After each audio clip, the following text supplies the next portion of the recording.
Hey, this is Johnny Bean, and doing a live hangout tonight with Jason. It's Friday the 13th. Is it Jason Broadbent? Yes. Oh, there he is. I thought you shaved. That's kind of what it looked like. I get some of the blood. Oh, the nicks. Mm-hmm. Yeah. Cool. Well, hey, everybody. This is live right now, I think. Should be. May 13th, 2016, Friday the 13th. Figured we would talk about, well, initially I just wanted to talk about like gig stories, good or bad, cool things that have happened to you playing a gig, bad things. And then I realized, oh, it's Friday the 13th, so it could be like horror stories, How many of you guys have had drummers that have, exploded? Spontaneous combustion. Oh, man. So, yeah. So, of course, we got Eric Broadbent as Jason. David Nesdale was going to jump in at some point. Let's see what he'll be wearing. Yeah, who knows? I'm almost afraid to ask. Oh, so anyway, yeah. So I figured we'll just share some stories. I posted this all over Facebook, so anybody watching this live right now as of 7:25 p.m. West Coast. What time is it where you are? It is 10:26 Eastern Standard Time here. Okay, you're East Coast. Okay. Yeah. Okay. Yeah. I've wondered that because I know other people in Canada, and if I say something to them like, oh, it's like whatever my time is, they'll be like, oh, it's the same time. Mm-hmm. And I guess Canada goes the whole way, huh? It does, yeah. I'm kind of central. I'm not exactly central, but Ontario's more toward the center. I'm going to start doing what Sandra does with her iPhone. I'm going to start putting the people I could talk to the most, like you and some of my other buddies overseas and stuff. I'm going to set the time zones on my phone so I can quickly glance and say, okay, oh, it's 6 o'clock there, or blah blah blah. So it's a little bit more friendly if you're going to send them a message or something. Mm-hmm. Not waking them up at 3 a.m. I know. Yeah. I get texts at freaking 4 a.m. Yeah. Good morning. Yeah. It's lunchtime here. How come you're not out of bed? Because I just went to bed. Cool. Well, happy Friday the 13th. If that's a holiday, I don't know. I think people should be. Yeah. It looks like you're celebrating at least. I am. Cool. So I do have some comments. Okay. Already. Let me just read somebody's here. If I can read this far, maybe I'll read it on here. Be easier. Okay, this is from Joey Schwartz off Facebook. This is just a gig story. I don't know if it's good or bad. Joey says, I used to roadie for my friend's band. They were called Reality. In the early 90s, they were playing all the clubs out in Hollywood, the Whiskey A Go-Go, the Roxy, etc. We had it down. We would rent buses, put kegs of beer in them, gather up 50 friends per bus, and have a mobile party to and from their shows. The clubs loved us. We showed up an hour before the set with 100 or so friends that were primed with the beer on the bus. They bought drinks before, during, and after our set. Then all at once, 100 of us would leave the next thing. And the next thing you know, they were asking us back any night we wanted. Just after Halen played their 15th anniversary show at the Whiskey. Wow. Oh yeah, which was back in 1993. Yeah. Oh, there you go. Oh, you took the mask off. Yeah, nice one. Yeah. Yes, of course. Anybody, if you've followed Van Halen over the years, they played a 15th anniversary show at the Whiskey Go-Go back in 93. Like they announced it the night before. That caused a lot of traffic downtown, a lot of roadblocks, everything. Yeah, I remember. Of course, that was before the internet, but I remember hearing about the night before somehow. I don't know how I heard. Radio or friends and stuff like that. Yeah. So I remember actually thought about going, you know. But yeah, the next day it was all over the news, and it was just insane. Yeah. And I believe they only played. Actually, I used to have the bootleg from that show. I have that show still. Yep. You have it? Yep. I've taken I it know. Yeah, they filmed a video for Dreams, and I believe they played the song twice.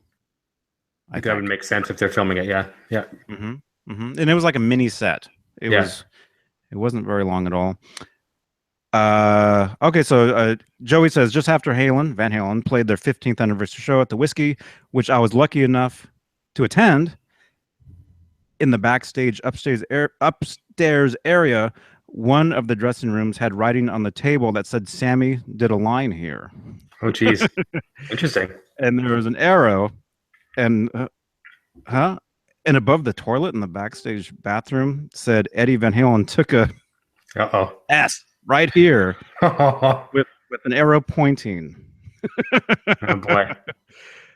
Oh, he says nothing too interesting. Just thought I'd share it with you guys. That's a very good story, though, and I can relate to that story. And bar owners love that stuff. When you show up on a bus with a bunch of people that are primed and ready to drink, I mean, the main thing is if your band can make people buy drinks, you're going to get invited back. We've done the same thing too with our old band. You rent a bus, you sell tickets, and you got a bunch of people that are ready to go. You're guaranteed going to be invited back. So kudos to you for that gig.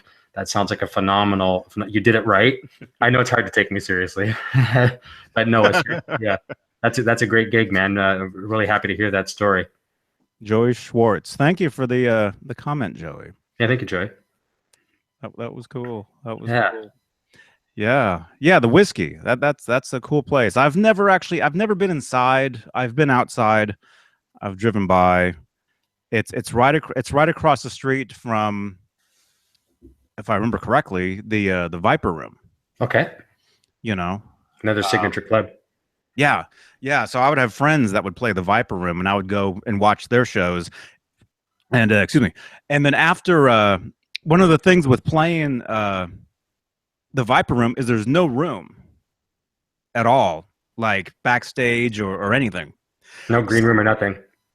It might be very, very tiny. Yeah. So anytime when you're done playing, you basically have to tear down, take all your gear, and just walk right outside.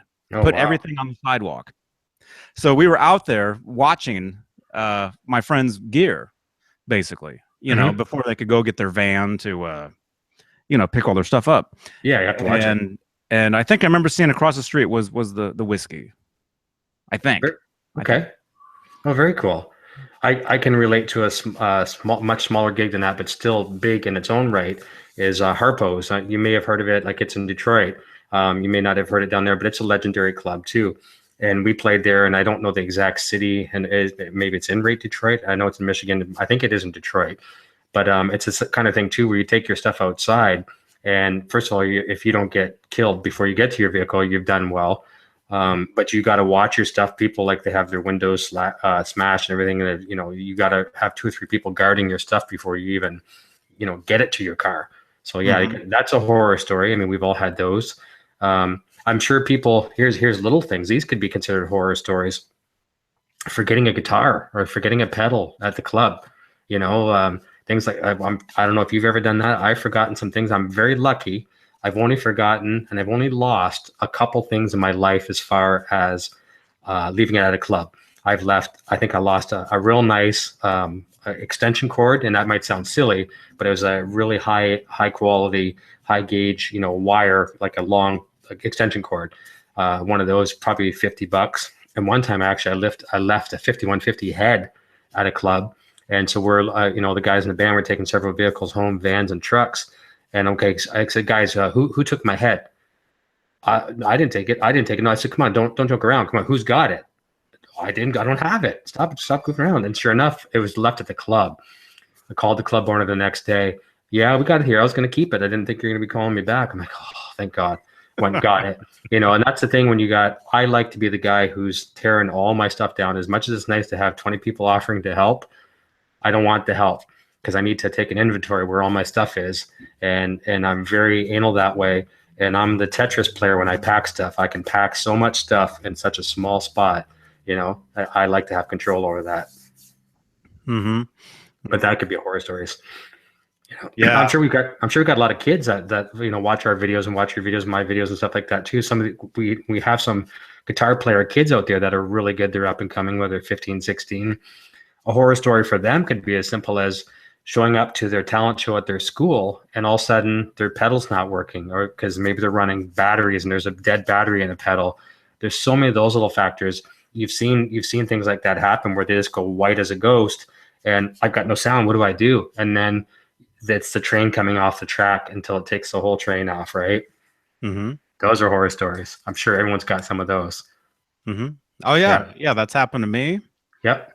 I remember, let's see, it's happened several times. Mm-hmm. You know, I've been playing guitar for, maybe I shouldn't say. I know. I don't want to say how long. I know we've been in the same boat. I'm sure. Yeah, I don't want to say too long. It's been a few years. Yeah. And as far as like getting no sound, I remember there was a show. I was in this band. We were called the Mayfire, and Okay. we were on tour, and we were playing this venue in Salinas, California. I've heard the name. This place it was called the Fox Theater. Huge place. Nice. And so I remember we were on stage playing, and I would have 2 pedal boards, I think. Okay. 2, or maybe I was using 1 at the time. Maybe I made everything smaller. But anyway, I remember for this band there was several effects that I would use. I would use certain fuzz tones for certain songs, delays for certain songs. What else? Octaves for certain tunes. And so I do remember that particular show where we're playing, and all of a sudden the power in my pedal board just went out. Okay. Right. But my amp was still on. Yeah. I know where this is going. And so I remember like what I do in a situation like that, where if my board goes out, I just grab the cable right out of it and just go right to the guitar. Shove it into the guitar. Yeah. You know, keep going. Yep. And so that's what I was doing. But for a lot of these songs, I needed that delay. Mm-hmm. I needed that octave. Well, yeah, I needed this whatever's. Of course. So I remember in between songs, we plugged everything back in. And for some reason, if you like held the cable a certain way, everything stayed on. So one of the stagehands at the venue was actually out there crouched over next to my board, holding the thing still. Oh, geez. Yeah, I couldn't move because 1 little millimeter and inch and it's back off again. Yeah. Yeah. So I'm playing the rest of the show, everything working with this guy like right here. That's hilarious. You know, and they're actually, I don't think there's any photos of him. I do have photos from that show. Yeah. But I remember that. Oh, it's the same show. Actually, the same show. The last song that we would do, I can't remember what it was called, but the bass player and I would switch instruments. So I would play bass. Okay. He would play guitar. So he'd be playing my guitar and everything. Mm-hmm. And so I remember at the very end of the set, we get done, everything. He goes and puts my guitar on the stand. Yep. Falls. Oh no. Headstock breaks in half. Oh no. Oh geez. And that guitar, that particular guitar, is a neck through. Oh, guitar. so yeah, you're in trouble. You know, it's a I don't know if you guys know Hamer guitars. It's a Hamer Phantom. If you guys know that one guitar I play with a really long top horn. Yep. I've got a black one. I've got a red one. I've got a white one. It was the black one that broke. Okay. And so I had it fixed since, but you look at it and it looks, you know. Yeah. It's Frankenstein. Yeah. Yeah. Oh, that's horrible. I think I remember you telling me the story off camera one time about that. Something similar. You told me you were switching with a buddy and that's what happened. Yeah. Yeah. And then he felt bad. Like, oh, of course. The rest of the tour, he was like, oh. And so the rest of the tour, that guitar was useless. Yeah. It was just in its case. You know, I couldn't play it. And that was my main guitar at the time. That's a tough one to swallow. So my other guitars at the time, is my Tele, which is over there somewhere. My Tele Custom, and then we got a Was it that? Yeah, it was that tour. We got a Gibson 335 from Gibson Nice. that they gave us, like an actual Mm-hmm. USA, you know. Yeah, not an Epiphone or anything like that. So yeah, Nice. yeah, That's cool. and so that was every time we played a show where a Gibson rep would show up. It's like, Johnny, play that guitar. Yeah, quickly. Yeah. You know, play that one. And actually, when we played, we played South by Southwest in Austin, Texas,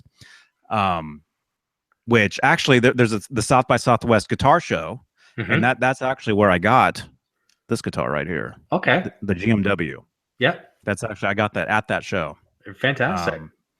The guy who was selling that guitar was a shop. And he actually, I thought it was cool because he actually used to sell. He was based in Seattle, and he actually used to sell guitars to Kurt Cobain. Oh, very cool. So I thought that's some cool history. Yeah, that's great history. That's my Nirvana connection right there. There you go. That's pretty awesome. Yeah. But anyway, so the rest of the tour, the bass player, he was feeling bad about the whole thing. So he was actually looking up online, you know, eBay, looking for the same guitar. Like to buy it for you. I'll buy you another guitar. No, he never did. Yeah. Well, he had good intentions. Yeah. But I ended up getting the thing fixed, and it's still workable. Yeah. And I have a story that's relatable to your power story. And I think a lot of us that use pedals, especially pedals more so than rack effects, like we've all gone through rack effects and things like that and gone back to pedals. We're all coming back to pedals. As some of the people know me, I use the pedal snake, which I love and swear by. It's just basically the snake to go to my pedal board, so I don't have a bunch of wall warts at my pedal board. But and as any source, it's only as good as the voltage powering it. And I had two different power supplies. I have a 9-volt power supply that powers obviously my 9 volts, and then I have one 18-volt that will power, as you know, the EVH flanger. It's an 18-volt system. So I've got two different voltages coming to the board. This will be the best story as far as a good gig and a horror story all in the same one. So this is kind of a fun one. This was back in 2007. 2007. And my band had made it from a couple thousand bands in Canada. It was a Great Canadian Band Challenge to find the next best band in Canada thing. And so we made it from a couple thousand. Hey, there's our buddy. All right, we got David. What's happening? Hey, David. Wait till your camera comes on here. Awesome. We're just going through some stories, and I'm telling Johnny, I was kind of echoing a story that he talked about with losing some power to the pedals on stage. Yeah. So this gig was, we made it from a couple thousand to the top 5 when they brought us down to Toronto on the train, put us up in the Grand Hotel down there, which was crazy to put musicians in. You should not do that because it was like a palace. And we're drinking on the train on the way down there. Before we were even an hour out of our hometown, we'd gone through a case of beer, and then get to Toronto, and then the people putting on this show taking us out for dinner and drinks. So that was another horrific experience. And so the next day we're going to be performing live at the Hard Rock Cafe in Toronto. So I'm hungover the next morning. We're supposed to be in the lobby of the hotel for I think of 7 or 8 a.m. And I think Dave's just discovering my mask. Dave, pretty cool, awesome. No, I saw it. Very good. And thanks to the beautiful Sandra Lee, she made the mustache for me. You're scary to begin with. I know, thank you. You're scary to begin with, and that mask makes you I look know. better. I think it makes me look better. That's true. So, anyways, we're supposed to be at a production meeting down in the lobby. They're going to shuttle us, with the limos and stuff over to the Hard Rock. I'm hungover. I'm going up and down between 40 floors, going up to the bathroom to throw up countless times. Oh man! They take us over to the Hard Rock, and then it was funny. We had a news crew, the local news agency, came down with us, and it freaked everybody out because there's about obviously 5 of us bands, and they said, okay, we're going to let Finding Core do their set first because they have a news crew that came with them, and all the other bands are like, oh, they figured, okay, this band's going to win. They have a news crew, right? We didn't win, but it sure threw everyone for a loop. It scared them, the intimidation and stuff. So we do our production test, kind of a run through, and then you just lay there all day long. And this was like 8 o'clock in the morning, and we're not going to play till 11 o'clock at night. So I'm trying to nurse the hangover. And so we long and behold, fast forward many hours to the evening. So this is going to be live. It's going to be broadcast live. And they tell you, okay, we're going to go to commercial. We're going to come back and do your typical, 3. And then when that light goes on, if you have a technical problem, if there's anything that goes wrong, we're going to go back to commercial. You get off the stage. We're not going to validate your parking. Just get out. blah, blah, blah, right? So, okay, yes, sir, I understand that. No problem. All's going to be good. And get this is long. I wasn't using my 5150s because you could bring your pedals and stuff like that. We tried to be able to use our amps and stuff. It's like, no, it's a production nightmare. We're going to use what we supply as backline. So they had a Marshall something, and they had a Mesa Boogie Dual rectifier. And I had never played that particular Mesa at the time. So a week before I even went down, I downloaded the manual and just studied the manual on the amplifier so I could have a feel for it. Okay, so we get on stage, plug in the pedal board, plug in the pedal snake, and they're like, 3, 2, and I stepped on my pedals, and I got no lights. And I went, like there's nothing. It's dead. And so I'm on bypass at that point. I'm like, oh my God, oh my God. And basically, I could see the person with the cue cards that were going, and when they went, I stepped again, all of a sudden lights come back on. So I was like, the lights come on at the middle. It was almost like God coming down. Oh, give me power. Like for one moment, I got the power and played. And I was almost like, and I didn't know what to do from it. I was like, okay, now I can play. And then I grabbed my guitar and started playing. I was like, and then the guys looking at me, they were just like this, right? It was very scary. And so it took me probably, I think we only played, I want to say 3 songs. So it took me about 30 seconds into the first song just to regain my composure, because I thought, this is it. I just ruined it for the band, right? But regained it. So there you go. That's a good story and a horror story, and then I guess it turned back into a good story again. So yeah. Regained it, literally. Yeah, that's it. That's a good one. Regain. That's a triple word score for being able to use the word gain in your story. All right, awesome. So yeah, I got big points on that one. 57 points for myself. For people who are just tuning in, why don't you tell it again? Again and again. Never again. That's so funny. Awesome. Man. Well, hey, Dave. So who else is here? Just us three? Just us Hey, three. hey, what's going on? Yeah, so you know Just the drill. us 3. Anyone else have? Huh? Well, I read a story from Yes, Joey I do know the drill. Schwartz. And yeah, it's basically just and anybody who's watching this right now, yeah, if you have any stories about gigs, good or bad, cool, maybe something really, really horrible, go ahead and leave a comment. Nothing with people getting killed or anything like that. We'll put a little restriction on it. Yeah. Well, it is Friday the 13th. Okay, all right. Actually, I've actually been in how many bands? Let me see if I can count it. 1, 2, 3, 4. Wait, 1, 2. Anyway, I've been in several bands where members of bands that I've been in have passed away. Well, that's sad. I don't know if that's. I don't think I've lost any band members that way. I don't think bands I've played with, I don't think I've lost. And I've had some music store owners and bosses that I've lost, but I haven't lost any band members. So that's a tough one to swallow. Well, I mean, it is Friday the 13th, so. Yeah, I guess we can talk a little bit on the depressing side. I guess we can laugh about it. Yeah. No, I'm kidding. No, yeah, I've been in bands where none of it was during. Well, actually, no. One of them was actually during a gig. No, not during a gig. Okay. just while I was in the group. Okay. Yeah. No, but there was, and so some like future bands or not future, but previous bands that I've been in. I tell them these things like, oh, I've been in all these bands where all these people have died. They're looking at me like, oh crap. No, you can't join the band. Which one of us is gonna go? Yeah. Well, yeah. Sorry, we like this other guitar player. That's crazy. So I have a few stories, and I tell them very shortly.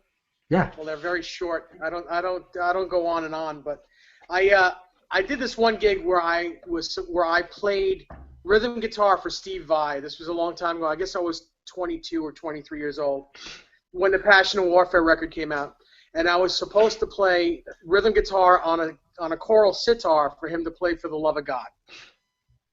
And I had sold my choral sitar before the gig, so I played it on a regular 6-string electric clean. So we play the song and everything's great, and it sounded fine, sounded great. And I'm sitting there on the stage with Steve standing next to him with a big shit-eating grin, and he's doing his thing, and the song sounds great. Right after the song, he comes up to me, he's like, "Where the fuck is the sitar?" Like screaming at me. I'm like, Uh-oh. I wasn't told I needed to play the sitar. I sold it. He's like, "Why did you sell that sitar?" I'm like, "I'm sorry. I'm sorry I ruined your song." Well, that's one. That was one. You know, because That's he a made it sound horrible. like I ruined it. It sounded great. I mean, it was just clean rhythm guitar behind him playing. But he freaked out that there was no choral sitar on the song, and I'm like, dude, no one's getting paid for this. It was just it was a benefit for something, no big deal. Yeah. But yeah, that was my first. That was the first time I ever had anything to do with Steve. And I mean, we've met a few times after that, and he had forgotten about it, so I'd never brought it up. But it was like I was put off a little bit by getting yelled at by Steve Vai for not having a choral sitar. Were you a big Like fan of his at the time? Like, did we that crush weren't you? we weren't even off the stage yet. Oh boy. What's that? Were you a big fan? Like, were you a big fan and did it crush you? I was a huge fan of Steve Vai, and yes, I had the 7-string guitars and Mm-hmm. the multicolored swirled guitars, and Yeah. he was in Whitesnake at the time. This is like maybe it was 1990 or something. I don't know. It was yeah, it was 1990. So That'd be tough to have one of your heroes yell at you. well, he was stern with me. He didn't yell at me. He was just very stern. Where's the sitar? I'm like, I had to sell it. I wasn't using it. Yeah. I was asked to play rhythm guitar behind you. I didn't know I needed to bring a sitar. And Wow. yeah, it was a little weird, but at the same time, I played rhythm guitar for Steve Vai, which was the cool part. Hey, not a lot of people can say that. We've hung out after that, and I just never brought that back up. But it was cool. It was pretty cool. But For sure. yeah, and then I was telling Johnny I played in a wedding band, an Italian wedding band for 25 years of my life. And I've seen anything and everything that you could possibly think would go down at a wedding, good or bad, it happened. I'll bet. And yeah, everything from the bride falling off the dais and breaking her femur, where we had to end the wedding right away, Jeez. like a grandfather dying on the dance floor, grooms beating on the bride in the bathroom with one of the bridesmaids, fights between the bride's family and the groom's family. Anything you could think of, it happened, and I was there, and it was just really crazy. And that's being in a wedding band like that is how I own the instruments that I own. There you go. It was really cool. So it was a cool time in my life. Can you imagine the footage you could have sold if you would have invented GoPros about 20 years ago? Yeah. I think seen so many things. I think half of the wedding you know, footage on America's Funniest Home Videos, I think Dave was there. Probably. Oh my God. That's great stories. So fun. It was so much fun and hectic and everything that you would think. Most of the brides were absolute bridezillas. It's my day and blah blah blah, and I want what I want, and yeah, I guess, but it was absolutely crazy, and most of the parties were Italian parties. Yeah. So and they're all like one big family. Like really, every wedding, it's like who can outdo the last one from last week, and it's like you guys are all I see you every week. All these people, it's ridiculous. It's so funny, and oh my God. That's a good one too.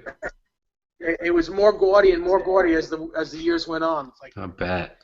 wow, That's good. But What else you got? You're on a roll, man. I did a gig. I do a gig on my birthday every year, or the week of my birthday every year, and the drummer in my band, we share a birthday that we're 2 days apart. So 3 years ago, I think it was 3 years ago, we're doing this gig, and it's in our town. We live in the same town. It's in our town, a place called J.D. Gates, and it's right up the block from where I live. And it was a beautiful night. So we set everything up. We play. We start the first song, and within, I think it was the first verse, we were getting into the first chorus of the first song, and the lights went out. There was a car accident. There was a car accident right outside the place that blew the transformer, and we had to stop the gig. Oh man. Didn't get paid. Didn't get paid. The place had to close because all the lights were off. Everyone had to leave. Yeah, for security. What are you gonna do? Yeah. What are you gonna do? I did gigs in the same place, different times, where you've seen photos of my pedal board, right? Yep. Or my pedal boards that I use. Yep. Well, I've had I've had drunk people come so close to where the band is that one guy spilled a drink over my pedal board and fried it, and then another drunk guy fell over my pedal board and I had to play through direct into my amp. Oh, it's just I've had so many messed up times that I was like, oh. God. Forgive me, I'm not laughing at you. I kind of am a little bit. No, you gotta laugh. It's okay. But, I laugh at them all the time. The show's gotta go. Yeah. The show's got to go on. What I would do is I'd rip the overdrive off my pedal board and just plug into my overdrive and into the amp. Yeah. So I always had it. It's not like I had to play through a clean amp with no overdrive. Yeah, that'd be just everything else. Yeah. But those are the horror stories, and they're very real because you play in bars, 4 nights a week. Something's gonna happen. Yeah. I was telling Johnny something off camera, and I sent it through a Facebook message, and this is a very embarrassing horror story, and there's only a very few select people. And I'm going to try to say it as delicately as I can without being offensive. But there's only a few people that know this story. My old bandmates know this story. I told Sandra this tonight, so I'm going to say it, and she's just cringing. If she's watching right now, she's probably shaking her head, and she's going to delete me off Facebook and say she doesn't know me because it's so embarrassing. But you know what? I'm not afraid to admit this, and it's actually a funny story. It shows my weakness, which I'm not afraid to admit. So years ago, back in the late 90s too, I played in a Van Halen tribute band, and at the time, I was lucky enough to get the gig. I honestly think not just because, take myself out of the band, it was the best Canadian tribute to Van Halen in the entire country, 5150. And I replaced a guitar player who was he could smoke. He's phenomenal. He's like a John Petrucci kind of. He's one of those mathematician guys, just a genius, I do think I had a little bit more of Eddie's feel. He had the notes, so whatever. If there's neither one of us were better, we're the guitar players. So exactly. I did about a year stint with them, and we traveled to a lot of the northern Canada, cities and stuff like that. So we go up to Sudbury, which is, I think we were playing in Toronto, and then we played Ottawa, and the capital. Then we go up to Sudbury, and so we're playing this one gig, a nice little kind of a sports bar kind of thing, and of course food and drink and lodging and all that kind of stuff. And they said the guys were sitting down to have food, and Johnny and I were talking about this too. Johnny says he eats after a gig, and I do now as well. Just for the sole fact, usually before a gig, I'm nervous. I don't want to eat anyways. But heck, we've been traveling for probably 12 hours in a van. I think there's 5 of us as members in the band, plus our roadie guy, light and manager, the whole work. So we're crammed. We just want rest and food. So I'm looking at the menu, and normally I'd go with a pasta, right? A nice pasta or something of the sort. I'm like, okay, well, we're in Sudbury. Hey, let's try the fresh fish. And, square fish, by the way, too. So now it's a thing. I can't even look at a square fish. But the nickel capital of the country, and I'm catching the catch of the day, and I'm going to have it. So I eat it, and nice, chase it down with a beer or whatever. And then I literally, before I even left the table, I'm hearing my stomach go, like this. I'm like, that's weird. Okay, it's all good. Yeah. It's all good. We're good here. All right, so we go up to our room, start bringing some stuff. Well, actually, the gear had already been set up, so I get into my striped overalls, which I'll tell you in a moment. They did not come back from that show; they were left on the stage. We get up there, and our first song is "Jump." We open up with "Jump." We had a keyboard player, and we start, does this thing, whatever. Actually, I think it started off with the 1984 kind of thing, then right into "Jump." We had all the smoke, and we had beautiful lights back in the day. And then, as soon as the very first moment where I actually jumped up. I jumped, I come back down, and I won't swear here, but when I jumped, I come back down, and so did every bit of my bowels. Oh And, yeah. yeah, right on the stage. I And- knew it was gonna happen. Yep, very first, like Absolutely knew it. the minute that I hit the first note on my guitar, I crapped my pants. And to make matters worse, the singer comes over so and funny. the singer comes over and he slips in it. And then as I'm walking across the stage, my guitar cord is acting like a squeegee, and it's like you're squeegeeing your window. It's squeegeeing it across the stage. They're like, ah! And then people are coming up. Like the people are already drunk in Sudbury. I think they're drunk at 7, and they're coming up. They're going, yeah, oh! So I think I stripped my overalls off. Somehow or another, I went off the stage. I put on some shorts or something, and the overall stayed in Sudbury. And then that was, food poisoning. Food poisoning. And the fact that you used a Saturday Night Live reference. What was that? Amazing. The "Oops, I crapped my pants." Oh, there you go. Yeah, yeah, I know. I had to throw that in there. That was actually a skit. I know. Remember that the Saturday diapers. Night Live. Oops, I crapped my pants. They're playing tennis and everything. They got the big butt. Yeah. Oh, Yeah. So that was really embarrassing. So. Funny. Oh, so we're driving. From that gig, we drive another. I'm going to say probably 8 to 10 hours, and there's a lot of tequila that night too. But the tequila didn't have anything to do with the pooping my pants on the stage. But I remember completely hungover. I'm a beer drinker. I don't drink tequila, and I remember the light man. He was the Bear was his name, and he was a tequila drinker. So I'm trying to challenge him to be the tough guy and drinking this tequila.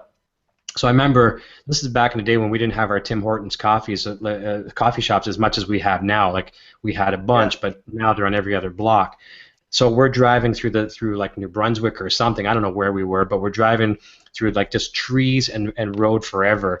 And we find a Tim Hortons, and they're like, Eric, we got to get you some food. I'm like, no, let me just stay here. Do you want anything? I'm like, no, I'm good. They go in, they buy me this cream puff thing. It was the size of a cake, and they give it to me. It's about this big. I'm holding it. It's all this cream whipping stuff on it, and I'm like, oh, I'm just shaking like this. And so I'm wedged between these guys, and I held this cream puff for about the next 8 hours in the van. And I remember just saying, eventually I was like, about 8 hours into it, I said, pull over. I went over and I threw the cream puff off to the side, and I put my hands up on the side of the van, and we had like the big Eddie shoes on the side, the striped shoes and everything. So it's a big obstacle. People see this vehicle. People are coming by, zoom. I'm sitting there going, just strung up all over the side of the van. And then So there you go. There's horrific horror stories. That is so funny. It's too bad you didn't have a portable bidet. Oh, I know, that would have been fantastic. But then again, if I would have known about the oops, I crapped my pants, I would have been safe. You know, just would have had a little extra junk in the trunk on stage. Yeah. Oh, wow. I think that there's nothing can top that. There's nothing one more. Can top that. There is one more. I can. And I told Johnny this one off camera as well too, just to get his okay if it was not too graphic. But it's Friday the 13th. We can go with that. Back in the Paul Gilbert days, I was a Paul Gilbert, fan. Like who wasn't, right? Still love Paul. Yep.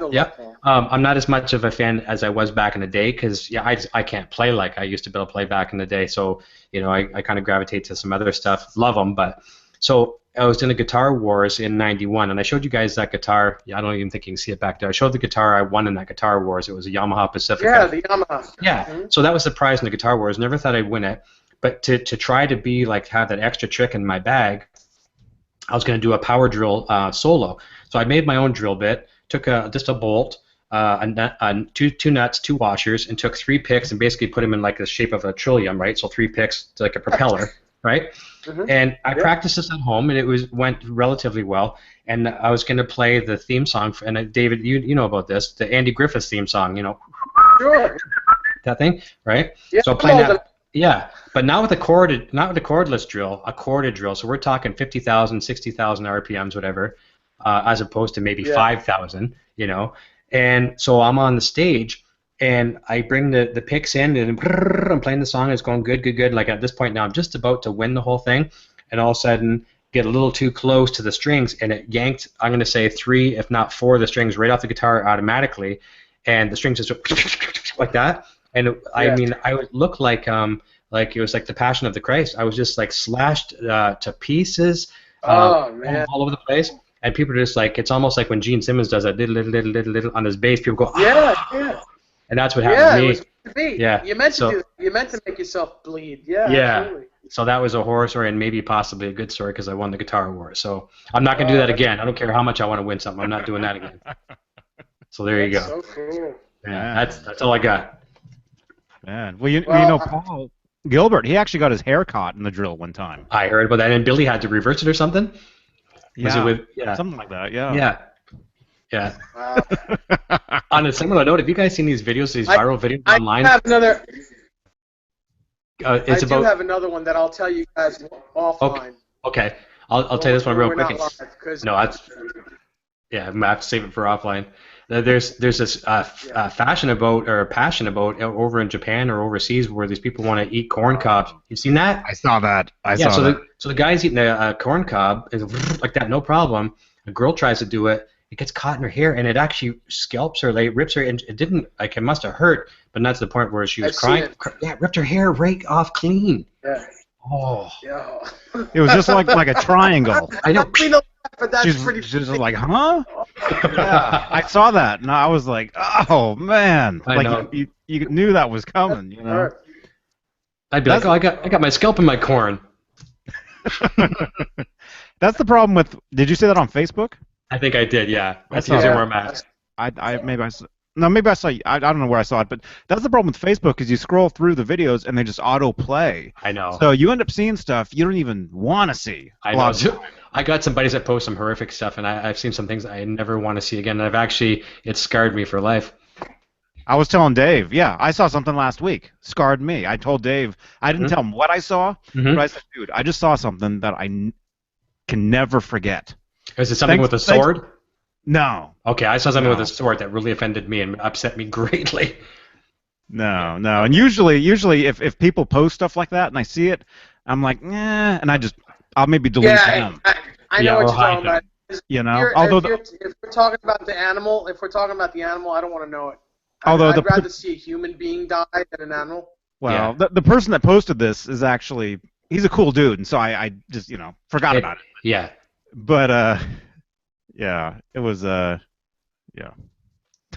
It's tough because sometimes you got buddies and they have their beliefs and maybe they're just trying to share to bring something awareness to it, but it's not something that we would seek out, Yeah.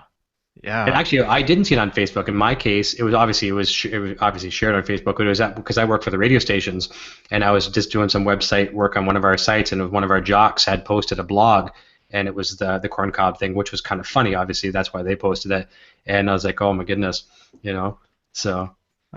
Oh, that's nothing compared to what I saw, man. Oh, I don't even want to know. Actually, that's nothing compared to what I just saw right before we started this. Okay. I guess I can tell. Well, I mean, it's natural. Yeah. I've got 2 cats. Okay. I've got a bunch of chickens. I've got cats, and I was getting ready to feed my cats. It's Friday the 13th. I can tell this. I was getting ready to feed my cats, and I realized one of them was already having dinner. Uh-oh. Oh no. Yeah. What did it kill? Oh, just a mouse. Well, I mean that's good. Nature. That's survival of the fittest. That's different. Yeah. But when someone has a chicken on stage, a live chicken, and throws it into the audience, and then they maul the chicken in the audience and kill it, that's just horrible. No, that's not good at all. That's not. Yeah, that's not even art. That's just cruelty. Yeah. I don't know what shows you go to, Dave.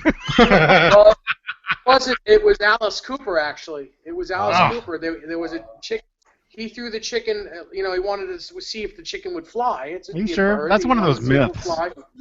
No, isn't that like Ozzy biting the head off the bat? Did he actually do that, or is it? No, this absolutely happened because Alice told the story himself. Hmm.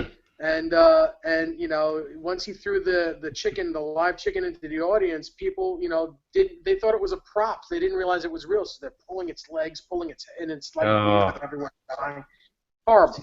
See, here in Canada, most of the bars will have a restriction or a right. They'll just say you're only allowed to throw chicken nuggets. You can't really throw chicken. It's just chicken nuggets. Once it's cooked, you can throw it. Absolutely. It's a 5-second on the floor rule too, right? You can throw it. Yeah, 5-second drop on the floor. Yeah. They hurt too. If you get hit with a nugget in the forehead, I don't care how soft they are, they hurt. I haven't been hit with one. Yeah, it turns your forehead into a 5-head. There you go. Yeah. Somebody a friend of mine on Facebook was getting mad because I talked about what was it? Oh, I put ketchup on my macaroni and cheese. I do. I love it. Right? In my It's soup, my good. chicken noodle soup too. Ugh, that's nasty. But Okay, but you have to try it because if you put it in craft dinner, it's just as good in soup. But yes, craft dinner for sure. yeah. But yeah. So anyway, I made I don't know if you guys saw it. I made a post. I was eating macaroni and I made like a face and it like a frown, and I'm like, my dinner's mad, you know. And then some people were like, oh, this one particular person was like, oh no, I can't believe you put ketchup on macaroni. That's nasty, you know. Which is really not. It's actually good. I love it. So for the next 2 days, I was posting ketchup-related stuff on my page. Awesome. And I filmed a little video. You were talking about the nuggets. Yep. I was up in Walnut Creek, and this friend of mine got chicken nuggets. So I grabbed one, took a little video of me putting a chicken nugget in the ketchup. Yeah. I could do that. Just a mess with them, you know. Yeah, but chicken nuggets. I mean, chicken nuggets and ketchup is okay. Yeah. I'd prefer like a sweet and sour or something like that, but I could do ketchup for sure as a substitute. Yeah. But that's funny. Chicken. That is funny. That's hilarious. Yeah. But ketchup on macaroni is phenomenal, and just you gotta humor me because you think it's gross, but if you can do ketchup on macaroni, you're halfway evil. So try it. Have some chicken noodle soup. Yeah, that's true. Try a little dab, and it's fantastic. Most of the people I talk to think it's crazy. I don't put ketchup in too many other things like that, but it is really good in chicken noodle soup. Try it, spit it out if you don't like it. You know, give it a try. That's my chicken story. Well, I don't know why we're talking about chicken. I know. That's almost as good as bad gigs. Yes, it is actually. Yeah, there's bad chicken. Yeah, you don't want to eat bad chicken or raw chicken. So we spoke about bad gigs. Yep. Let's talk about the best gig that ever happened. And mine is not necessarily a gig, but the best gig that for me, it wasn't a gig at all. It was playing Eddie Van Halen's Purple Wolfgang in 1998 in his hotel room with him in it. Doesn't get much better than that. No, very cool. I'll be right back. Okay, that's awesome. I think you might have told me the story, or you hinted at that one time, but I'm familiar with that. Yeah, and I used to have one of those purples, and I sold it. I missed. That's a beautiful guitar. Oh man!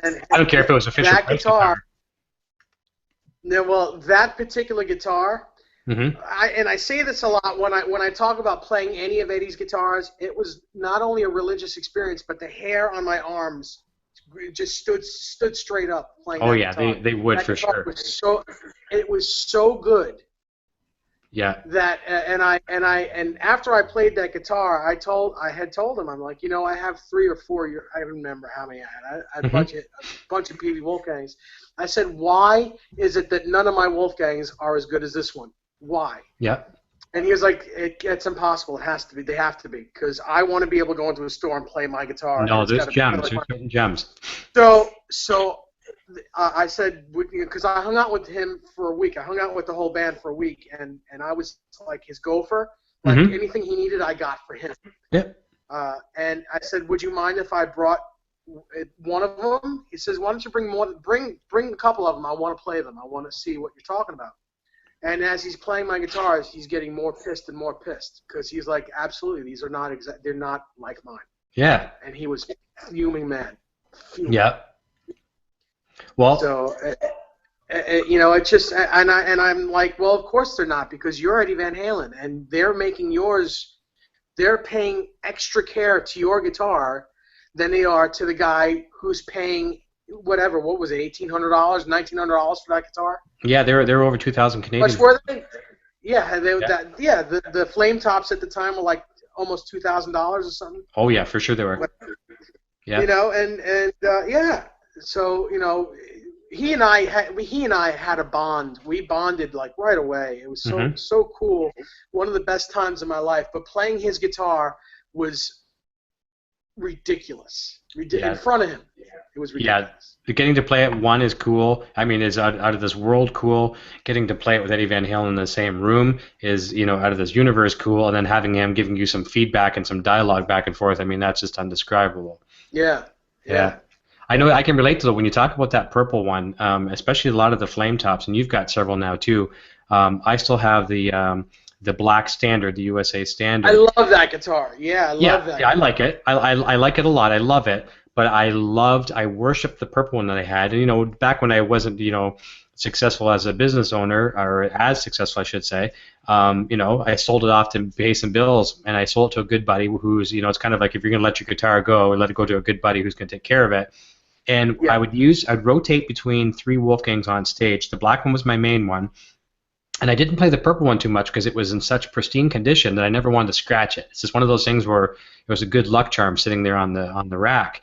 Yeah. Then I would pick it up, and then sound guys would talk to me after. They'd say, "So what did you use? What did you switch to when you picked up that other guitar, that purple one? What did you have a EQ? What did you do?" I said, "I picked up that guitar. It was same pickups, similar woods, other than the top." Or I guess it'd be the flame top as opposed to a painted top. And the guitar was the same guitar, but it was night and day. Like literally, every soundman told me the same thing. What's different? And it was that guitar. Well, I'll tell you what's different is the flame top is a maple cap. Yeah, and exactly. The black one it's just basswood. It's just solid. There's Yeah, no that's maple right. on it. I know. So that maple that obviously gives a bit of resonance and some bright. A little bit of Yep. high end. It gives it a little bit of top end. Yeah. Mm-hmm. Yep. And it was just that But combination.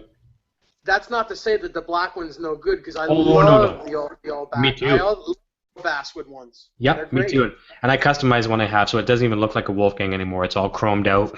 Got the chrome pickup rings. I've got like some of the decals and stuff like that. But yeah, but that is an awesome, totally awesome, good gig related, or you know, good story.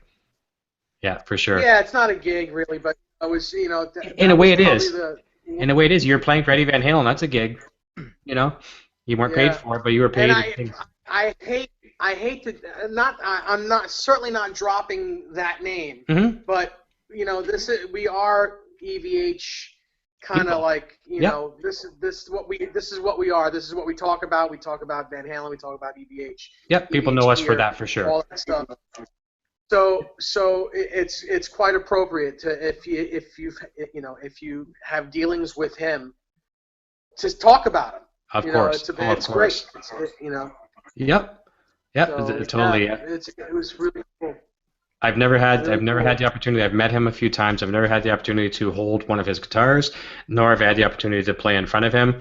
I have it from good source. He's seen some of my stuff, but you know, that's as close as I've ever got, and that's pretty cool. But just to have that vibe of being in front of Eddie Van Halen, just meeting him, take away all the instruments, is almost being like meeting Neil Armstrong or meeting one of the presidents. Or Dweezil Zappa said it exactly right when he said meeting Eddie Van Halen for the first time is like meeting a real live superhero.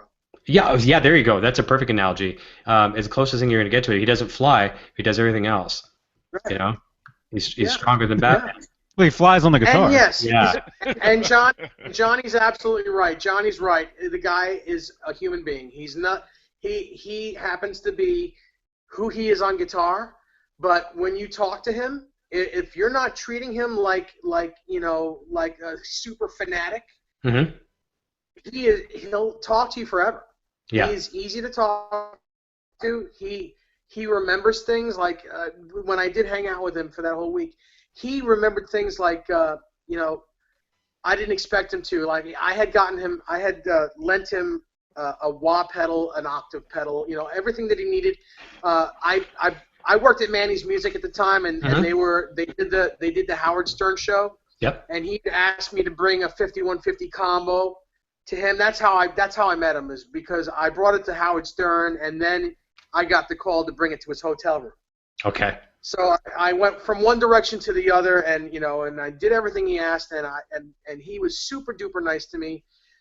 Then he asked me. He said, "Can you go back to the store and get these? I need this stuff and this stuff." And couple days later, I had gotten it all back except for the amp because he gave the amp to Howard.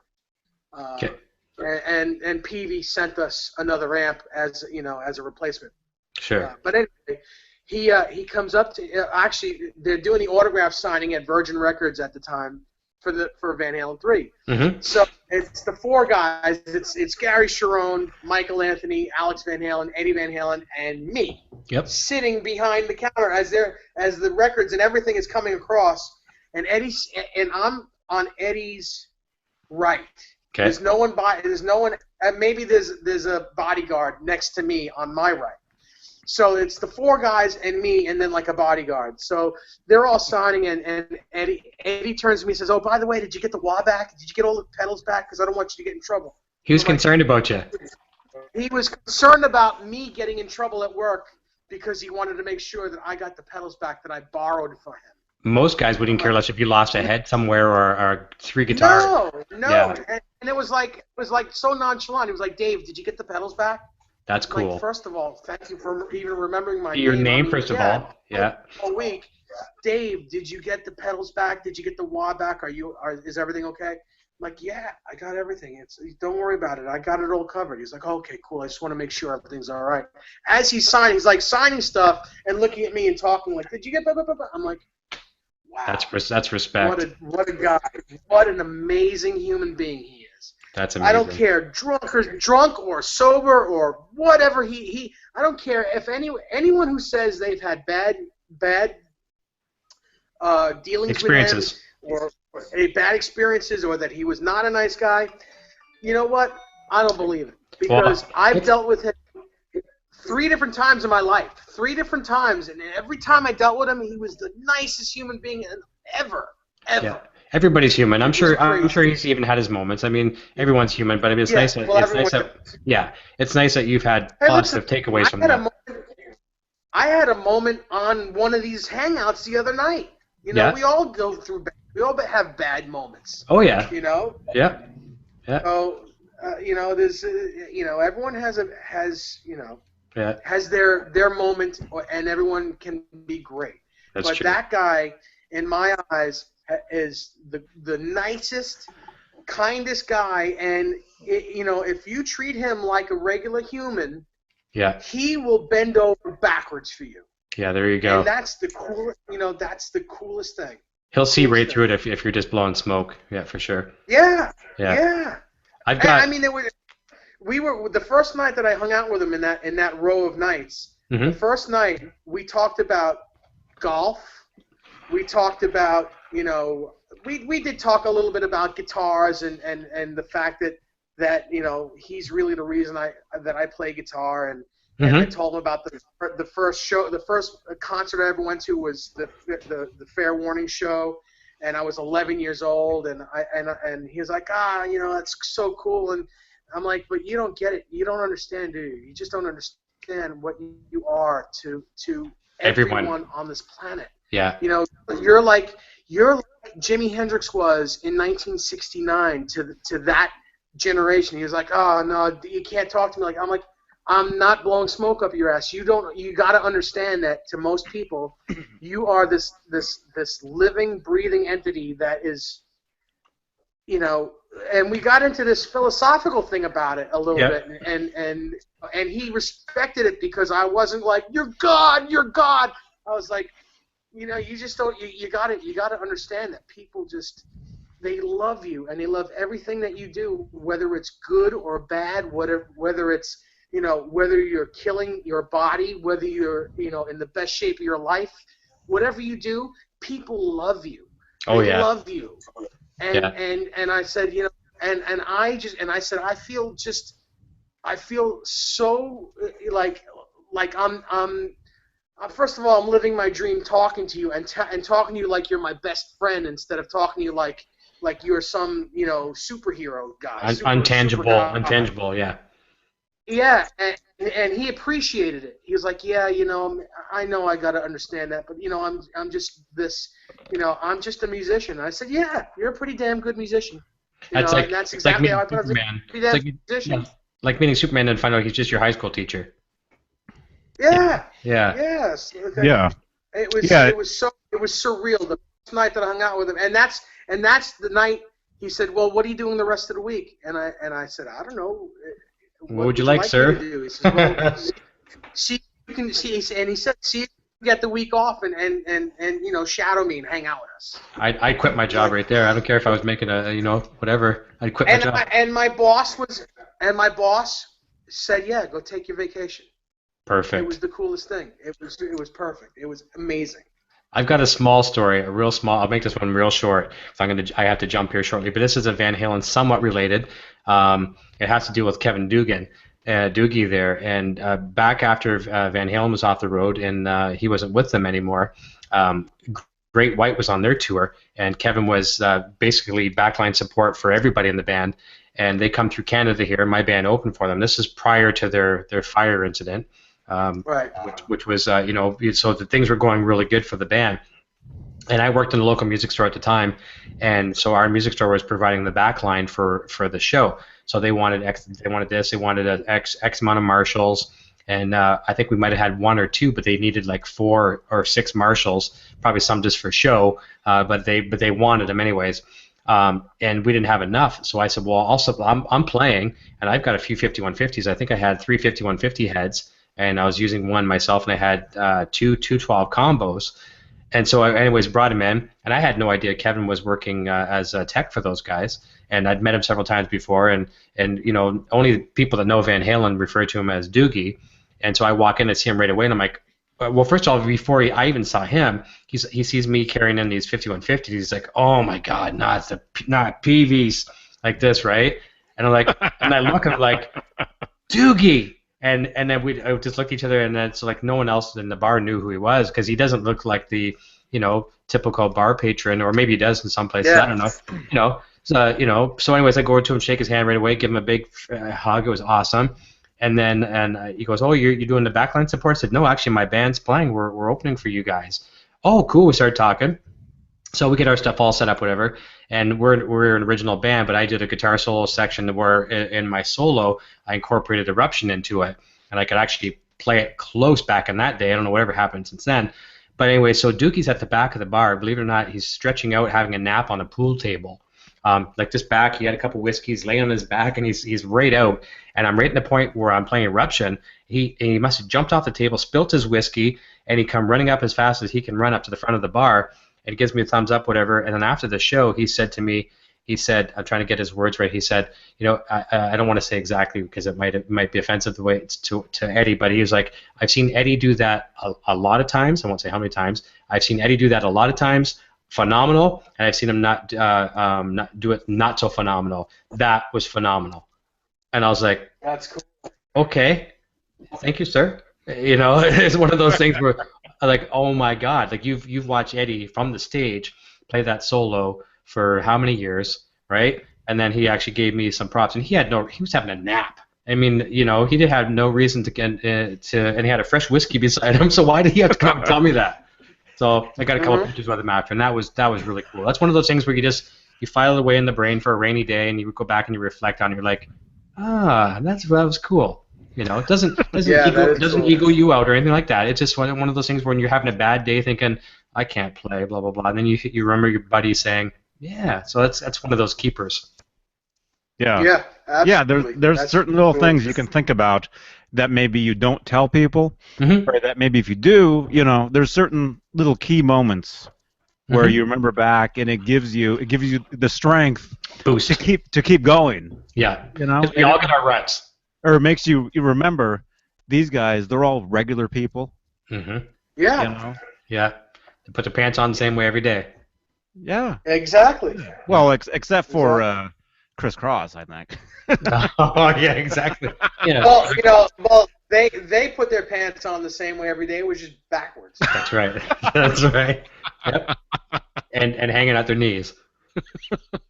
Yeah. And of course, nobody here knows what we're even talking about. No, nobody knows who they are. Crisscross applesauce. Where we just sit with our legs sideways or something. That's what they're thinking. Yeah. Yeah. Okay, let me just test my knowledge. Did they do jump? Would they jump, something like that? Was that them? What was Crisscross will make yeah. Jump. Yeah. I think that's. I hate myself a lot right now because I do not want to know that. Okay, give me something, anything. Throw a squirrel. Throw something at me so I can purge. I need to purge right now. Nah. Captain America. Well, listen, chicken nuggets. All right. All three of us are from the MTV era, so you have to know Criss Cross because that's really when MTV went bad. That's we started watching we tried to watch for our Van Halen videos. Unfortunately, we got that stuff in the middle. Yeah. Cool stuff. Van Halen and our Van Halen and Billy Squier videos. Yeah. which Billy Squier video?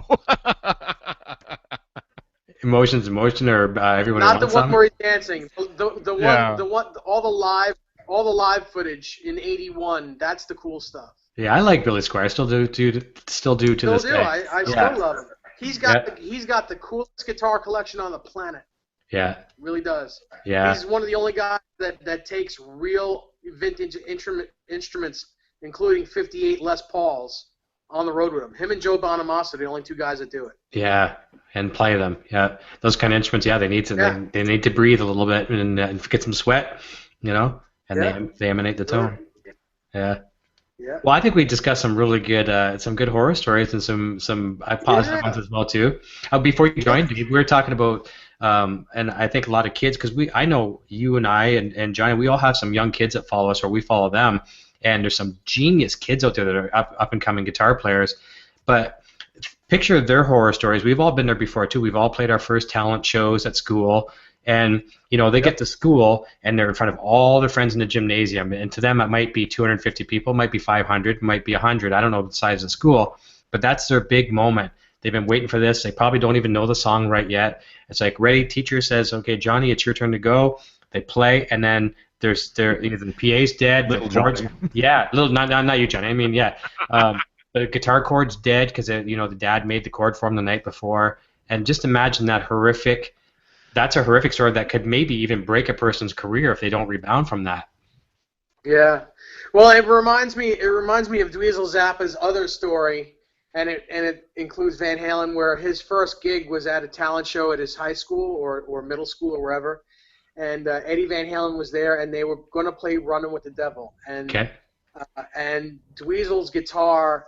He had like this broke down guitar, whatever. It wasn't in tune. It was horrible. So Eddie Van Halen went home to get one of his personal guitars to give Dweezil to play the show, and then gave him the guitar. Oh wow! Yeah. Isn't that something? Yeah. That's so wicked. how about Eddie Van Halen being your tech, and then door-to-door service giving you one of his personal guitars to play one of his songs at your talent show. That's pretty awesome. Yeah, that's pretty awesome. Yeah, that's one of those things you wake up the next morning and you're going to wake up, it's going to be a dream, and you're like, oh, I had this dream that Eddie gave me one of his guitars, he was my tech, but it actually did happen. Yeah, and it happened to Dweezil, yeah. I think that's how they became close. And like Nesdal, you wake up the next morning and the guitar is right there next to you. Yeah. That's awesome. Didn't you say you woke up and your face was like on the headstock one time or something?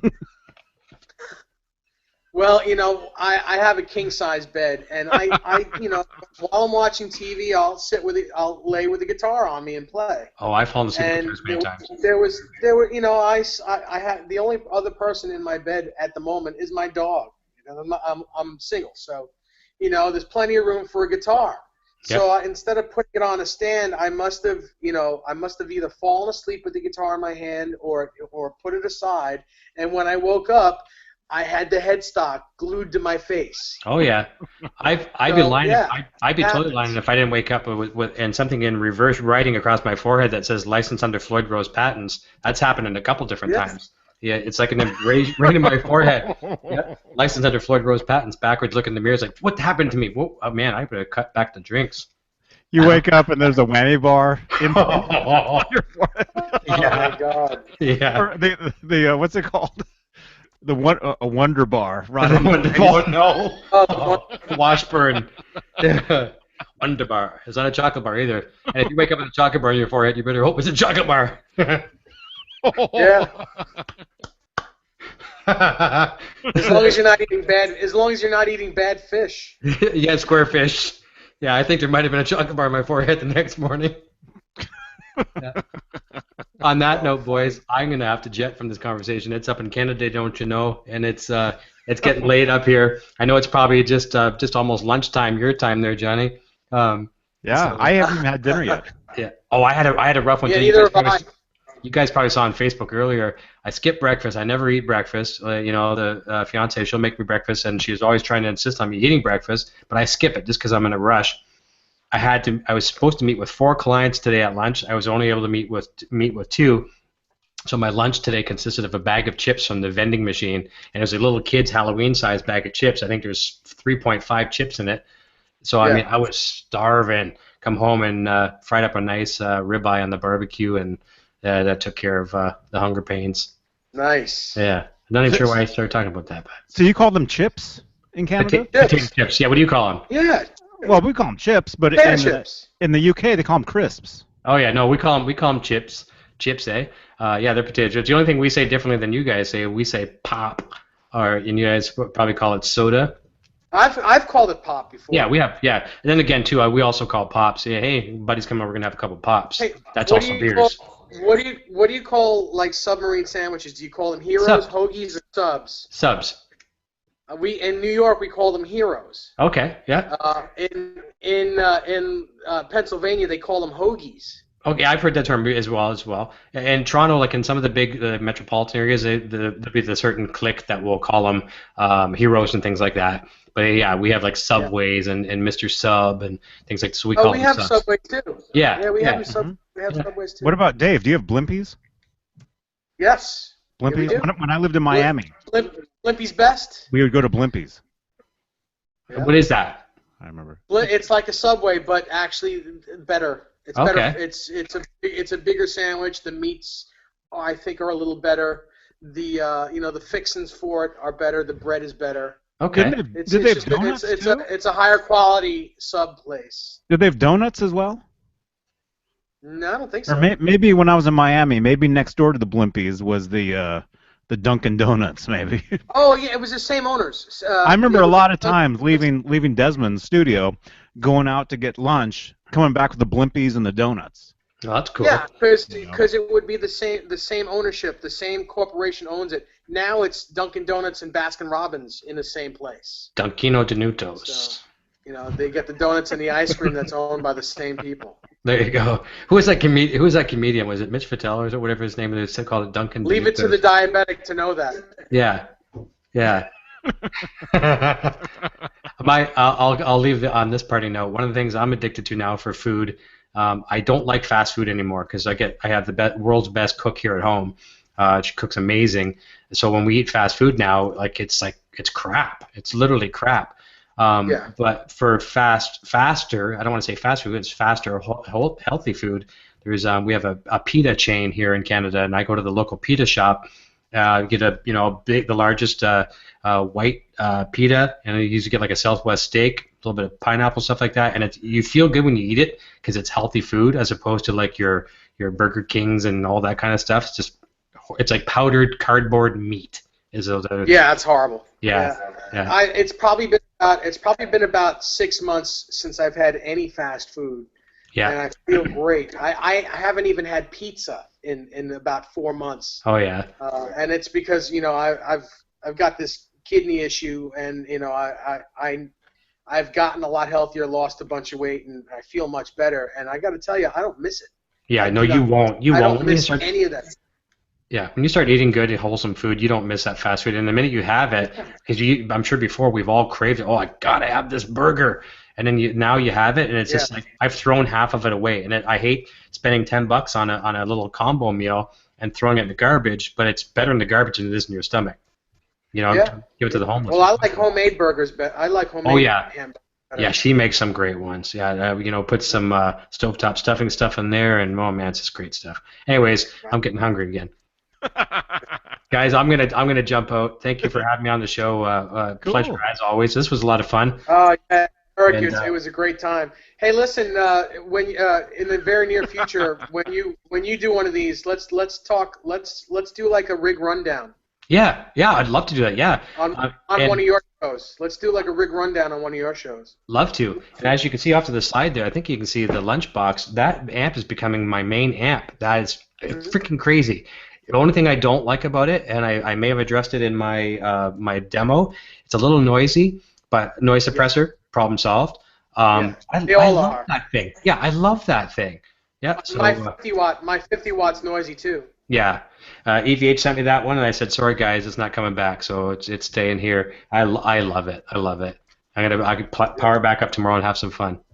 Anyways, guys, have a Cool. great one. Happy Friday the 13th. Enjoy the rest of the evening. Have a killer weekend, and I am going to jet. Cool. Well, All hey, right. quick Take care, shout Eric Broadbent. Let me give a quick shout out to Josh Smith. I guess he just got one of those. He did. He got the purple, the blue burst. Oh no, we're talking about guitar. He got one of the lunchbox. Sorry, the lunchbox. Guitar.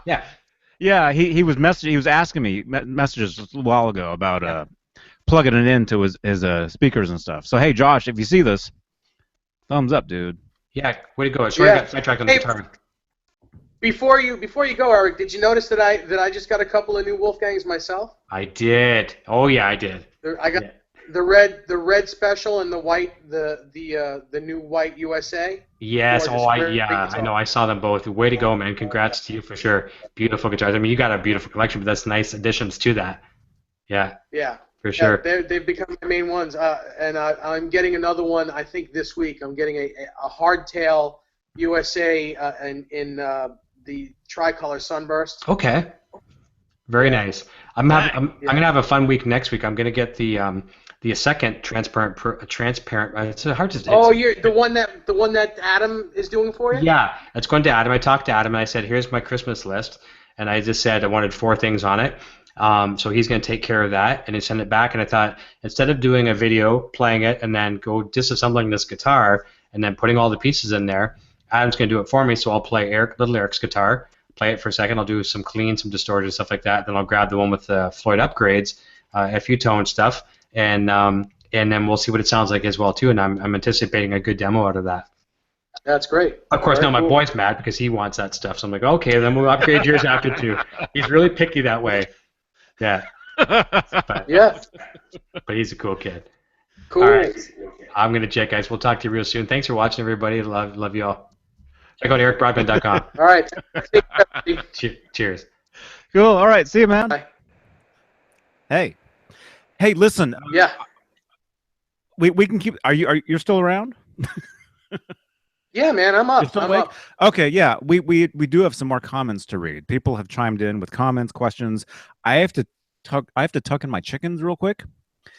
So, Sure. Do you happen to have any like stories you can kill time for like 5 minutes, 2 minutes? I don't have any other stories that I can actually tell on air because they're not they're not clean. Can you show off a They're guitar not clean. real I quick? can't do it. Do you have a guitar you can show off? Can't even do it. How many people we have watching? Anyone? We have several. Oh, Several. I don't know. It's climbing. As I talk right now, the numbers are going up and up and up. It's just it just got dark here. I have to tuck in the chickens real quick.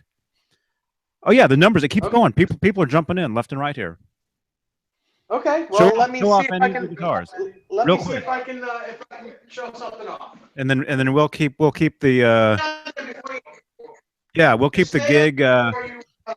gig the horror stories going. Oh hey. Yo. You're back. I'm back for 1 second. I went out to the kitchen. It was still streaming. There was a bit of a delay, so Sandra saw it. She saw I was still in here, and she thought, "How are you in here?" It was still a bit of a delay. I got to say this real quick, and I got to thank her for this one.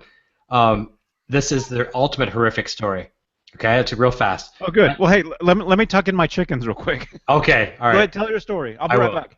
Okay, so I'm playing a gig with the band with Finding Core. Wearing the stripe. This is back in the day before Eddie sold the shoes, so I had my custom Chuck Taylor striped Converse on there. And as a lot of people wear those shoes, they know there's not a lot of support in those things. Playing on the stage, and I like to tell the story where I say I jumped off the stage that was probably 10 feet tall. It was probably a foot and a half tall, and I was just showing off. So I jumped over a monitor, so it's not really jumping high, it's just jumping over. And when I landed, I rolled my ankle and I snapped and broke my ankle right there. Oh, yeah, I broke man. it. Yeah, and I think it was the Black Wolfgang. So as the guitar player is worried about their guitar, I held the guitar in the air to save the guitar, and it might have just barely hit a butted end on the ground. Didn't even scratch it, but I saved it. And I limped to the stage, and we had a good crowd going. and I think we were playing a couple covers at the time, so we had the crowd dancing, and the singer, I said to the singer, I said, "Hey, I broke my ankle." He goes, "What?" I said, "I broke my ankle." He goes, "Okay, stop. I said, no, it's okay. Finish the song." And then I looked, and we had, I think, 2 more songs to go, so I just kind of laid up, like, stood on one foot, balanced myself, and I played, and then as I had to, well, actually, no, we didn't do this yet, so we finished. Okay, thank you. Went off. We took a real quick break. Went over to the bar, and I noticed my foot was like wet. So I was like, okay, that's a little scary. Yeah, a little scary. Go over to the bar, and I unlaced my high tops, which take a minute to do. And before I even got all the way down, I noticed that it was extremely wet, and my sock had ripped, and the bone was coming right through the sock. Oh my God. Yeah. So I said, okay, this is not good. And I said to the bartender, I said, "Give me a Jack and give me a beer." I slammed back the Jack. I think I had 2 of those. Chased the beer. Put my shoe back on and laced it like a hockey skate, tight, wrapped around to cut off the circulation. I said, "Guys, grab your drink. We're going back on now. We're not taking the break." We played a 45-minute set, and when I had to change my pedals, I lay down on the stage, like got on my knees, and then I would just slap the pedals with my hands or punch them to change the channels and stuff like that. Finished it. I said, "Guys, take the stuff. I'm going to the hospital," and then they cast me up. So there you go. That's Wow. a bad, horrific story. But I like to tell people it was a tall stage, because then I don't look like such an ass for being, breaking my ankle. So real quick before you go, I have a very similar story. Okay. Very similar story. This is 2 years ago, and I'm playing a place called the Bitter End in Manhattan. Okay. Bitter End, probably the oldest club standing in Manhattan as of now. Okay. So I parked my car, and it was middle of winter. And before I got into the club, I fell into a ditch and broke my tibia right at my ankle. Oh my God. I couldn't move. My foot was just dangling, and I couldn't stand. And the other guitar player in the band, it was me and this other guitar player. Luckily, one of our buddies was in the audience, so my buddy took me back to my town on Long Island, drove me back, while our buddy played guitar that night for us. Oh. It was crazy, because I didn't want to go to the hospital in Manhattan, because I would have been admitted there and I would have had to stay there. Oh. So he took me back to the hospital in my town, which was 45 minutes away. I never made it to the gig, and I got surgery that week. I had to wait a full week to get surgery because the ORs were full for a week. Oh, so man. I sat in pain for a whole week before I had the corrective surgery, and then from there I was in a rehab facility for 3 months, relearning how to walk. Oh man, that's horrific. It was insane.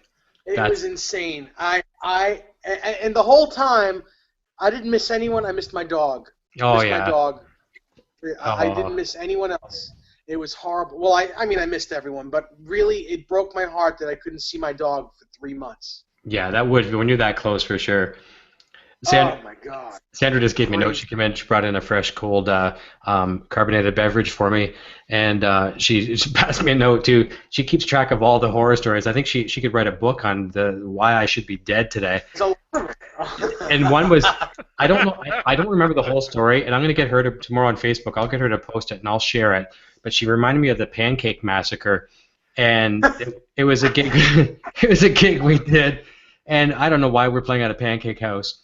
But we're playing at a pancake house with about 5 other bands, and I remember the one, like, we were the big band at the time, so we were the headliner, if you want to call it that. And so the promoter that was putting on, I think he was in one of the other bands. I wish you could tell me the whole story. But anyways, they were mad at us, whatever, and they're like, "Come on, we wanted to just get out of here. Can we get paid?" And it's like, so the guy's taking money. He's like, how many Rockstar dollars is it? How many Rockstar dollars is it? Throwing these bills at us. And then I guess one of the guys in my band, must have got mad or something, because I don't know how it started. But all of a sudden, we had a bunch of our friends that were they're kind of these ruffians back in the day, and they didn't like how we were getting treated. And all of a sudden, all you saw was tables like this, and chairs. Chairs were being thrown across the air. I think there's a couple things of syrup being thrown, maybe the odd waffle.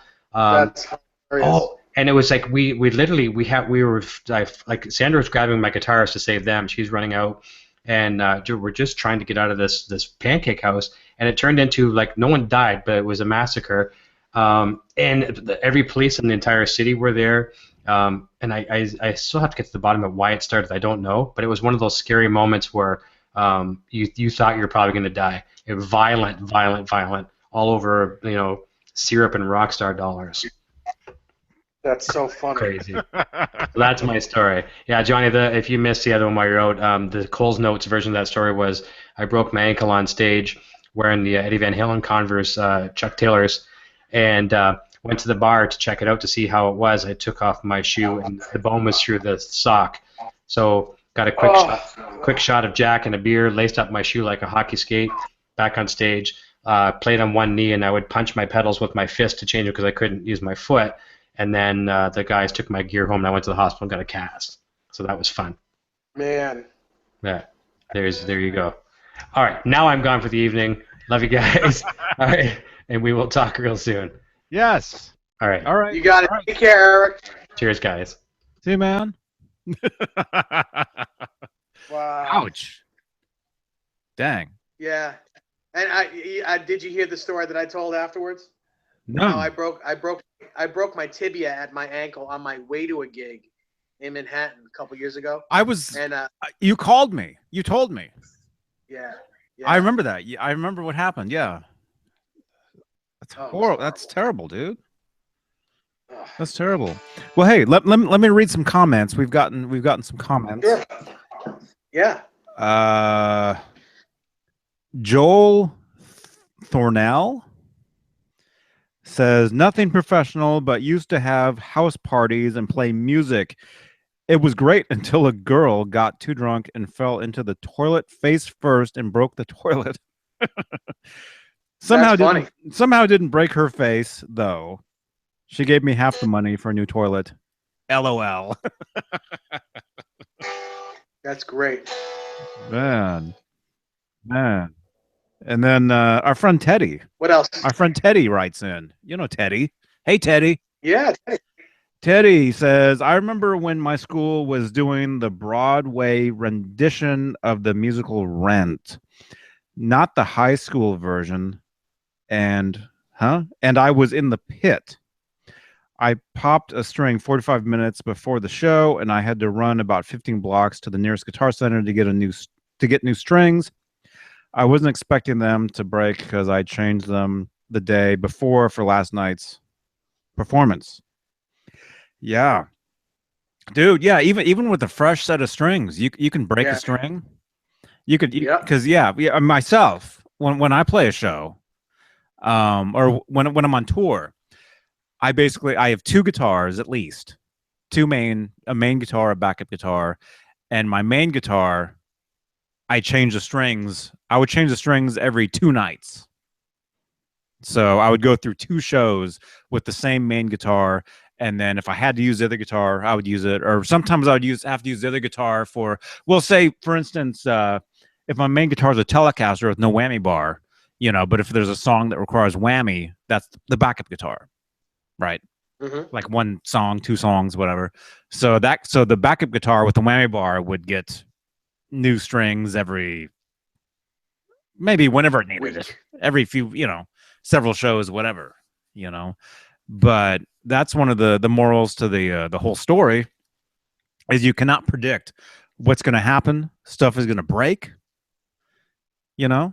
stuff is going to bust up. Even if it's brand new stuff is going to, you can't predict it, Not at all. So anybody, not at all.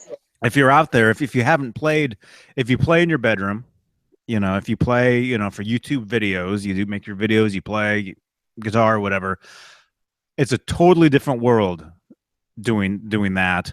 And yes, like right now, like we're live. Dave and I, Eric, we're actually sitting here live in front of people talking right now, So something really horrible could happen right now, Dave could pass out. Yeah. I could start vomiting horribly, and well, I'm saying, in the YouTube age, like we're doing this and it's almost like I'm talking to a camera, but there's actual people back there. That's something you have to realize. There's actual people watching this, so when you talk to when you talk to the camera, you have to remember, we're actually talking to people. Yeah. But it is a little different. It is a little different doing this, or being on stage where there's an actual audience in front of you, where everybody's looking at you. It's similar, but it's a little different. So what I'm saying though, for anybody who does YouTube videos, who plays, in front of people live on this or on Say Now or whatever, it's the same, yes, but also it's very, very, very different. When you're in a room in front of people, Yep. Bruce Wayne. Here we go. Let me get to Bruce, and then I've got this other guy wrote us an actual book. So I'll read his. Let's see. Bruce Wayne says, not a gig story, but I will often walk around my house with the guitar strapped on. One day I was going downstairs, and for whatever reason, I was in a hurry, so I jumped past the last 4 stairs and landed right on my ankle sideways and ended up breaking it. Oh, yeah. Oh, First I get thing, sympathy pain. Man, I get sympathy pain whenever I hear that stuff. Oh, wow. First thing I thought about was first thing I thought about was if the guitar was okay. Oh. Dude, ouch. I've actually what do you call it? Your ankle? Is it spraining? I've actually sprained my ankle at some point. And then every several years, you're out hiking, climbing the mountains in Walnut Creek or whatever, and you just happen to land on your ankle a certain way, the injury comes right back. Yeah. That happens to me. Yep. That happens to me now and then. Yeah, that's absolutely crazy. Dude. Dang. Okay, I've got a book here. I think. Do I? While you read that book, just give me a moment. I have to take my insulin, so just just do whatever you on. got. I'll be right here. Do whatever you gotta do, man. Do your thing. Do your thing, man. Yeah, thanks for watching this stuff, everybody. I know we have a lot of fun doing this stuff. Yeah, absolutely. And we do. And if you dig this stuff, make sure to subscribe. Make sure to subscribe to the channel so you get alerted to new videos, new content. Slap a like on it. Let's maybe shoot for 2 likes, maybe. 2 likes. Yeah, just give us 2 likes. That's all we ask. And that doesn't count, with one person liking it twice. Like it, unliking it, liking it again. I don't think that can be done. Yeah, well, it can be done. And also, follow me on Snapchat. If you're on Snapchat, I'm Johnny Bean. Snapchat is a great, great site. A lot of cool content there. I have a lot of cool friends who post. They make really creative little videos, little video clips, including my friend Pierre from the Guitar Channel. Oh, cool. Yeah, how's he doing? I watch his content. Oh, he's great. Great. Okay, is this the book? James O'Connell sent me a book. Let me just make sure I got your whole... I hope this is the whole thing. I was able to screen capture. Okay, let me read this. In 1984, the mighty EVH played the Capitol Center for 2 nights. I had general admission seats for the first night, but got there late and had to sit with my GF way the hell, HE double hockey sticks, in the 300 section in the back. I was so moved that I told my boss the next day that I couldn't make it to work because I had to go again that night. I had to. He said, fine, but you won't have a job tomorrow. Okay, I quit. My girl, whom I lived with at the time, said, fine, but you won't have me, and you have to move out because you quit your job. See ya. I'm going. I have to. On the way down the BW Parkway, my 78 Cutlass cracked the engine block and broke down. While waiting for a tow truck, the car miraculously started. I can't believe I pronounced that word miraculously twice. I can't either. Is that the right word? Holy moly. I can't believe I just did that. Yeah, miraculously. What? And although it wouldn't go over 35 MPHs, we made it to the show early. Mm-hmm. Wow. I hope that was your whole story. That's all I was able to screen cap, I think. James O'Connell, thank you very much for that. That's pretty cool. That's pretty cool. I'm just gonna I'm gonna mute my. Oh yeah. Do your thing. Yeah, I'm here though. Cool. Let's see what else we got here. Yeah, anybody watching this, if you're looking at this, if you have any gig horror stories or cool stories, if you play shows, or let's open it up. Let's say if you've gone to a concert and something really, really bad happened at the show, on stage, something weird, something funny, something cool, leave a comment either on this video or wherever. You can tweet me at Johnny Bean and let us know. And even though this is live right now, you can always, in the future, just leave comments below of your stories, and we can address them.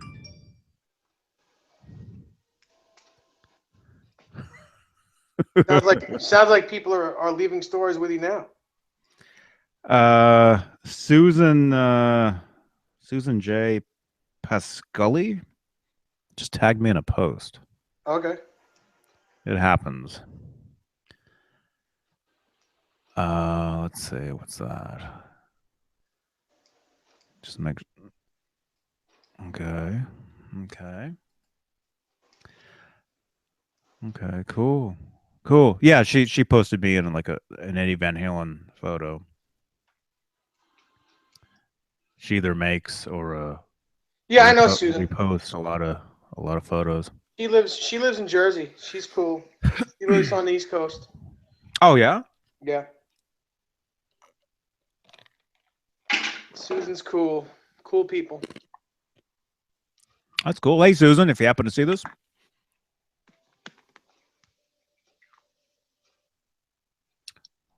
Let's see. Well, let me give some story because I have a lot of stories. Yeah, please. About good gigs, bad gigs, mostly bad. Well, we were talking earlier about leaving gear behind. There was a gig. I was on tour playing in where was it? Somewhere in Orange County, California. Might have been Anaheim somewhere. I remember accidentally leaving my pedal board at the venue. And then the next day waking up and realizing my pedal board was not in the van. Yep. So the next day I booked all the way, and it was like a half hour or an hour away from where we were staying. We were staying at a friend's apartment. And so I remember rushing. It was me and this friend of the band. I remember did she drive or I drove? I forget what the deal was, but yeah, we booked it all the way back to the place. And just happened to go into the back room, like the kitchen area of the venue. It was like a sports bar somewhere in Orange County, Anaheim, somewhere. And I remember my pedal board was like hidden behind some curtains, like in an area. So I was able to, I got it back, and so I have it. That's a good story. They probably hid that so no one would steal it. Yeah, I have no idea. You know, a lot of those shows, you don't remember. You know. Yep. Let's see what else.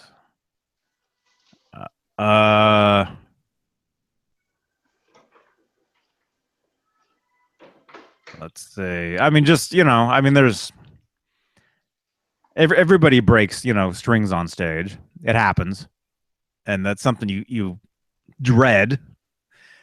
You know, breaking a string. Whoops. You know, especially, you know, if you don't have a roadie to grab another guitar to throw at you right away or anything, you know. Break a string, you go through it. Depending on your setup, though, too, you know. Yeah. I feel bad for those guys who play the floating bridges where they bust a string and the guitar becomes instantly useless. Yeah. Well, you know, I have a quick story about my roommate Dennis. I was at a gig, one of his gigs just recently, and he only takes one guitar to each gig, and he hardly ever breaks strings. Wow. Yep. So he playing this. It was a big gig. Breaks a string, like a D string or something, one of the bigger strings. And before the end of the song, he changed it while on the stage, while singing. He changed the string, and before the last chord, before the last note of the song, he was able to get the guitar in tune and play the last chord to end the song. Wow. Mm-hmm. Wow. Crazy. Yeah. Yeah. That reminds me of a friend. This was, I mean, this isn't my story, although this is a story that I was told by somebody that I knew. Back in the late 90s, there was this singer named I want to say Billy Myers. Is anybody, you ever heard of Billy Myers? I want to say that was her name. She was an artist of Desmond Child, the producer, songwriter. He was producing, managing this band that I was in at the time. I was living in the guy's house, and the band that I was in, we were rehearsing in her guitar player's house. So when he was gone, either on tour with her, because she was actually signed, you know, like, well, we were too, you know, Universal Records. But when they were gone, when he wasn't there, we would rehearse in his house in a room. Mm-hmm. And so, but anyway, but this is, you know, his story. He was playing guitar for her, and they were doing like Lilith Fair. I remember, if you remember that. Yeah, I do. Right from the late 90s. They were doing that. And I remember we were at Desmond's house. We all watched her play on Jay Leno Tonight Show.